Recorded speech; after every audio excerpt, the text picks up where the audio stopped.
From the opinion pages of the Wall Street Journal, this is Potomac Watch. The political stakes are high Tuesday when Pennsylvania voters go to the polls to nominate candidates for governor and Senate. Candidates endorsed by Donald Trump are vying with other conservatives for the Republican nominations, which could determine whether the party can win the Senate in November and finally take the Pennsylvania State House after 8 years. Welcome, I'm Paul Gigot, here with my two colleagues on the Wall Street Journal editorial team, Kim Strassel. How are you, Kim?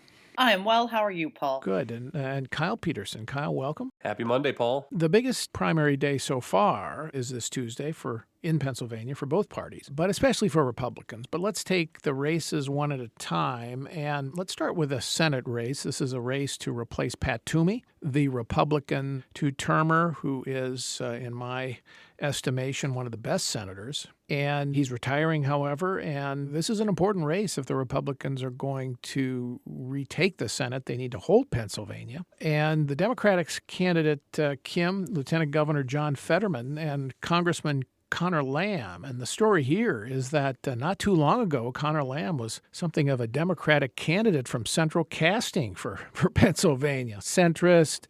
He looks like a senator, sounds like a senator, at least a senator from 10, 20 years ago, but he's trailing badly in the polls. I know you have followed this contest. What explains Lieutenant Governor Fetterman's success? Yeah, so Connor Lamb, not just central casting, he was the model that Democrats have been using as a way to win these swing states and swing districts. A Marine veteran, former prosecutor, and just to give a little history here, he won in a special election in 2018, a district that had gone 20 points for Donald Trump 2 years earlier, just north of Pittsburgh. And he has done this as well by really kind of splitting the difference on a lot of big issues. So, for instance, he's pro-choice. He was in favor of Joe Biden's Build Back Better agenda, in favor of that federal voting takeover. He's a big supporter of fracking, which matters a lot for jobs in Pennsylvania, has voted for more money for border security, was one of 3 Democrats to vote with Republicans to make permanent certain aspects of the 2017 tax reform. So those are his centrist credentials.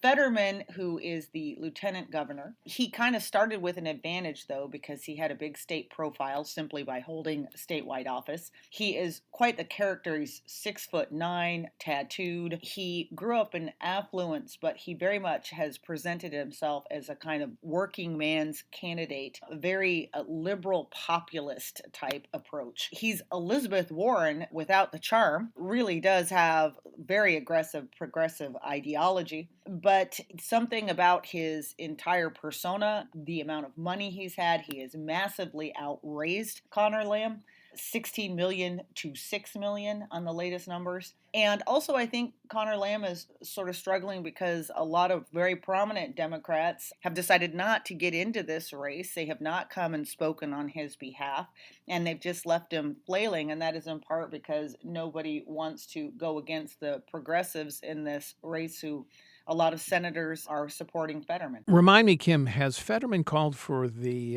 elimination of the filibuster? I believe he has. Yes, he has. He's also Medicare for all, for transgender athletes in women's sports, for gun control, for climate justice. He's been a little slippier on fracking. He says he's in favor of a de facto moratorium on fracking. He's very much a man of the left. All right. Fascinating race. Looks like Fetterman will be the nominee, although we should say he suffered a mild stroke over the weekend and is hospitalized. He has tweeted and said he is going to return to the campaign trail after a bit of a respite, said it's a mild stroke. I don't know to what extent this will actually affect the vote. Sometimes these don't affect it all that much. People have kind of made up their mind, and with the size of lead he has, that may be safe even with this health setback. Let's turn to the Republicans here, Kyle. Kathy Barnette, a commentator, conservative commentator and military veteran, has come out of nowhere to challenge the two previous frontrunners, David McCormick, who is a former hedge fund manager and undersecretary of the Treasury. He is nonetheless running as a MAGA candidate. He sought Donald Trump's endorsement, didn't get it. And then there's McCormick Oz, Dr. Oz of TV fame, who has been endorsed by Donald Trump and had, until recently, not demonstrated any real interest in politics, coming out of nowhere and to get Trump's endorsement. But now it looks like any one of the three might be able to win. And the big charge against Barnette by the other two is that she is somehow unelectable because of some of the things she has said. Let's listen to clips of two critics and then Barnette. Never Trump groups have now come into Pennsylvania with outside money, and they are wrongly supporting Kathy Barnette and putting her in contention. And this is a candidate who lost by 20 points when she ran for Congress 18 months ago. So she's not going to do well in the general election, which is why President Trump has over and over again, even today, put out a new announcement saying that I'm the one to support because I can win. She's now being supported by the Club for Growth. Which is the establishment. I went and met with the Club for Growth, and I told them I was going to lead an America First agenda in the Senate, and they didn't like that. They didn't like the fact that I was going to be an America First conservative. So that's a real problem for Kathy, and that's the wrong kind of support, and that should give you pause on whether if she made it to the Senate, she'd be a great America First conservative. At that time, I was hosting a show called Truth Exchange, and I would have all kinds of ideas and was leaning into helping the public begin to have those conversations. And so those are that's the context around a lot of those tweets. The overwhelming majority of the tweets that are now being presented are not even full thoughts. They're not even full sentences. And yet people take it and they begin to build their own narrative around it. So I can't provide a lot of context because, again, it's almost 10 years ago. That's how far they have to go back to try to find anything on me. So that was first Dr. Oz, then David McCormick, and then Kathy Barnette responding. The perils here of Twitter, Kyle, even 10 years ago, it all comes back to haunt you. That's one of the reasons I'm not on Twitter. Not that I'm running for anything, but much to your, no doubt, regret.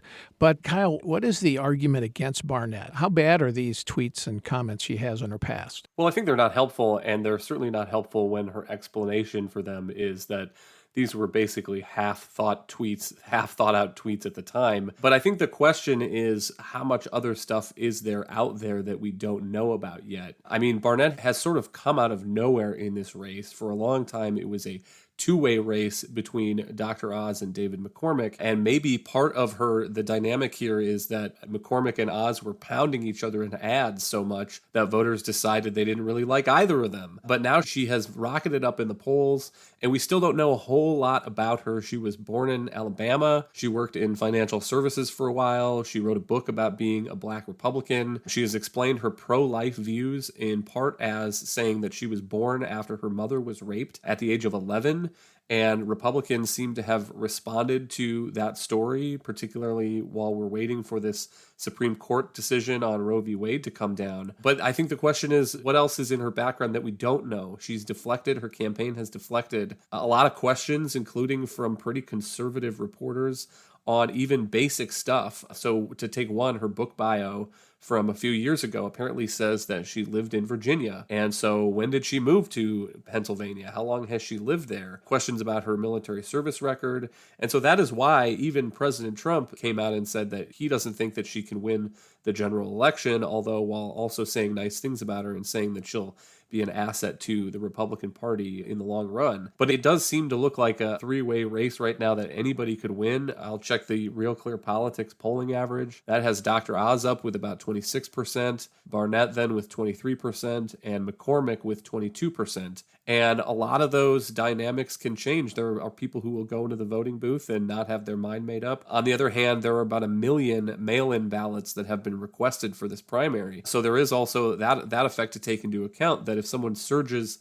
in the last couple of days, there's a lot of people who've already voted. Kim, you've been doing some reporting on this race and may have some insight into why the Club for Growth is supporting Kathy Barnette. Yeah, my understanding is that the Club for Growth interviewed all these candidates early on, and they didn't get behind Barnette in the beginning, mostly because they didn't think she had a shot. And as she has surged here at the end, they've reevaluated. And I think that a couple of things about her that have stood out for groups like the Club for Growth. She's also, by the way, been endorsed by the Susan B. Anthony group, but she's very strong on school choice. She is apparently also very strong on issues of taxes. You know, the Club for Growth, as many of us know, cares very much about pro-growth tax policy. So this has become an increasing focus for them as there are more and more Republicans who want to use tax policy to advance certain philosophical goals. So for instance, pouring more money into child tax credits. The club is often looking for people that instead understand the merits of good corporate tax policy, for instance. And also I think they feel she's very strong on public safety issues right now when crime is such a huge issue, especially in the suburbs around Philadelphia, etc. She has been very strong in favor of the police. So I think those are a few things that have stood out. All right, we're going to take a break, and when we come back, we'll have more on the Pennsylvania primaries, governor and Senate races, and what they tell us about the November election when we come back.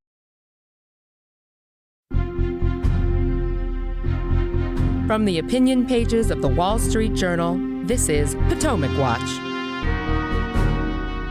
Welcome back. I'm Paul Gigot here on Potomac Watch with Kim Strassel and Kyle Peterson. Let's finish up on the Senate Republican race here. David McCormick being attacked for his hedge funds involvement in China. That would certainly be an issue in the general election. On the other hand, McCormick is kind of a mainstream Republican in many ways. Dr. Oz is the biggest surprise that he has gotten Donald Trump's endorsement. Apart from their personal friendship, Oz only recently is a convert to MAGA world.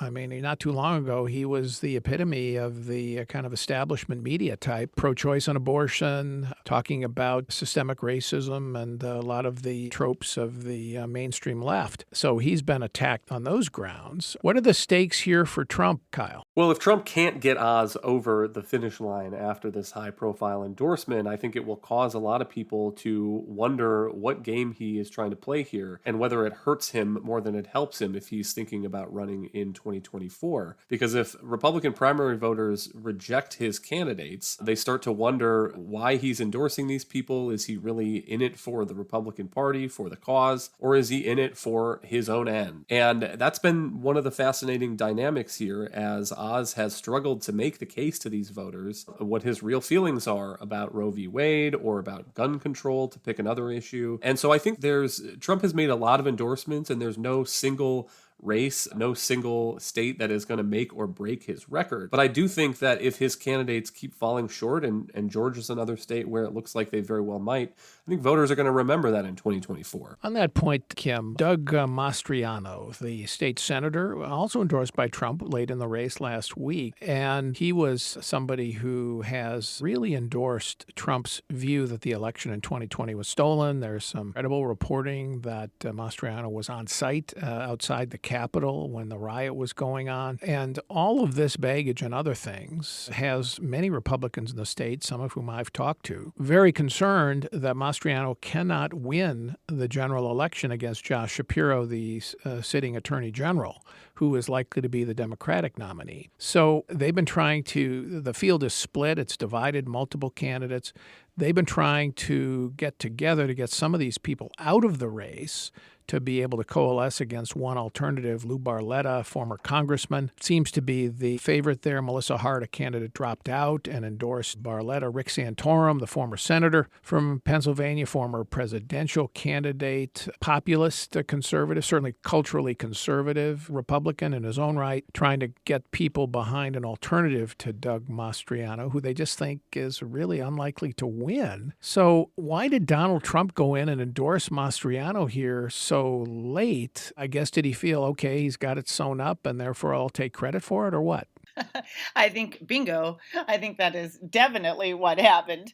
And, the dynamics of this race are such that, as you just described, it's just been a pileup of candidates, which has really given Mastriano the running room to sort of have that lead that he does. I mean, some of the recent polling shows that he has yet to break 30% of the electorate, but when you've got 8 other candidates splitting the rest, that's what accounts for where he is. So we're now seeing this late breaking movement to try to do something about it. But much as Trump wallowed in at the very end and is trying to get, I think, some traction out of what looks like a candidate that might be unstoppable, I think the Republicans who are now very worried about this are also a little bit late. And, interestingly, we saw this exact same strategy try to play out back in 2016 when Donald Trump was only getting about a third of the electorate, but there were so many other candidates, and you saw some people engage in shifting alliances and some leave the race in an attempt to stop him, but it was a little late at that point. And so while you've had State Senate Leader Jake Corman drop out, as you mentioned, Melissa Hart, they combined didn't have much of the electorate anyway, and it's getting harder to see a situation in which the second person, Lou Barnette, could still get enough to really make this a race with Mastriano. Kyle, it does seem to be illustrative of what a big chunk of the Republican base vote seems to want. And they want a fighter. They want somebody who is going to take on what they call the establishment, Republican or Democrat, and just be an outsider and somebody who they think is authentic, as opposed to caring much at all about whether that person will win, or at least they may care about that, but they're discounting it as a factor in their vote, thinking that, well, if you get the nomination, you have a very good shot at it.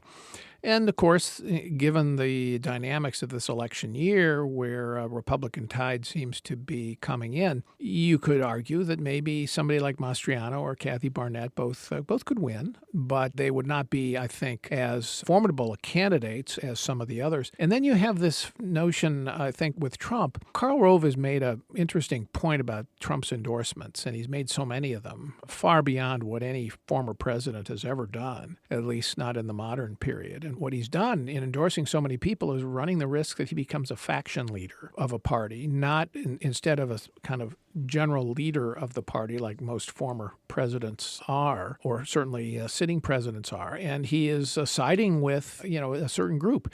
And the Mastriano, it's very interesting because the Mastriano endorsement and the Oz endorsements in Pennsylvania have both upset quite a number of people who were in the Trump camp and in the Trump camp early. And Lou Barnette, the former Republican congressman who's running for governor, he's one of those who basically, I think, feels betrayed by Trump. Yeah, and if they're upset now, you better believe they'll be doubly upset if Doug Mastriano wins the nomination and then loses the governorship. And even on some of the issues that he is vocal about, I mean, the Republican legislature in Pennsylvania has passed changes to voting laws that Republicans generally want to see enacted. Those have been vetoed by the current Democratic governor, Tom Wolf. And if you get 4 more years of Democratic vetoes on that kind of legislation because the Republicans nominated a candidate who couldn't win the election, I think that there will be a lot of Republicans who will be pretty upset by that. And the Republican Party does have a history now and then of doing that. The famous example from 2010, of course, in Delaware was Christine O'Donnell, the Senate candidate who by the end was trying to explain to people that she's not a witch. And there's potential for that here. And it's true that Republicans want a fighter. But just to pick a couple of things that Mastriano could be attacked by, not only does he think that the 2020 election was stolen, but he is talking about immediately ending all contracts with compromised voting machine companies, which to my eye is among the less convincing 2020 fraud theories, that there was some flipping of votes by voting machine companies that has been totally undetectable, or at least to the point where you can't prove it. Another thing is that last month Mastriano appeared at a rally where there was a lot of QAnon stuff being cited, people talking about, quote, child satanic trafficking and abuse of children, unquote. There was an opening sort of promotional video for the rally that went through things like the Illuminati, and Hitler faked his own death, and fluoride in the water. And to be clear, I don't think that Mastriano himself is a QAnon guy, but I do think that he has a duty of due diligence to make sure he's not speaking with a bunch of cranks. and elevating them with his presence. And also just simply as a matter of politics, you better believe that the Democratic candidate, if he wins the nomination, is going to use that against him in the general election. So I don't know that shows a great political judgment here, and I think we're going to be hearing more about that rally if he becomes the Republican candidate going into November. Well, you can imagine the 30-second TV spot that it will play into. I mean, you don't even have to work hard to put that together.